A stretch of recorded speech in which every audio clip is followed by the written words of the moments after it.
Veo TV logo వచ్చి స్టాండ్ బైకి వెళ్తుందా? ఈ సిమ్టమ్ మదర్ బోర్డ్ కంప్లైంట్ కాదు. Hi friends, welcome to ARK tech solutions. నేను మీ Arun Kumar. Vu 55 TV on చేయగల మనకి ఇలా స్టాండ్ బై రిలీజ్ అయ్యి అంటే లోగో వచ్చి స్టాండ్ బైకి వెళ్ళిపోతుంది అనమాట.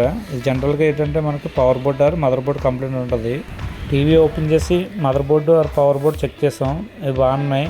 అలాగని చెప్పి డ్రైవర్ చెక్ చేశాను, డ్రైవర్ కూడా బాగానే ఉంది. ఇలా బ్యాక్ లైట్ చెక్ చేస్తే బ్యాక్ లైట్ ప్రాబ్లం అంటే 2 సెక్షన్లు ఉన్నాయన్నమాట ఈ మోడల్కి. 2 సెక్షన్లో ఒక సెక్షన్ ఫెయిల్ అయింది. దాన్ని ఏంటంటే మనం న్యూ బ్యాక్ లైట్స్ ఆర్డర్ పెట్టి రీప్లేస్ చేసాం. చూడండి, 2 సెక్షన్లు వెళ్తున్నాయి. బ్యాక్ లైట్ ఒక సెక్షన్ ఉన్నా సరే 2 సెక్షన్లో చేంజ్ చేయాలి. చాలామంది టీవీ పైన స్క్రీన్ మీద డస్ట్ ఉందని చెప్పి కాలిన్తో స్ప్రే చేస్తారు. కాలిన్ స్ప్రే చేయొచ్చు కానీ డైరెక్ట్గా స్ప్రే చేయకూడదు అనమాట. అలా స్ప్రే చేయడం వల్ల ఏంటంటే ఆ లిక్విడ్ ఏంటంటే కింద బెజిల్లోకి వెళ్ళి ప్యానల్ డ్యామేజ్ అయ్యే అవకాశం ఉంది. ఎప్పుడైనా క్లీన్ చేయాలంటే డ్రై క్లాత్తో క్లీన్ చేయండి. మరెన్నో ఎలక్ట్రానిక్స్ టిప్స్ కోసం మా ఛానల్ని లైక్ చేయండి, షేర్ చేయండి, సబ్స్క్రైబ్ చేయండి.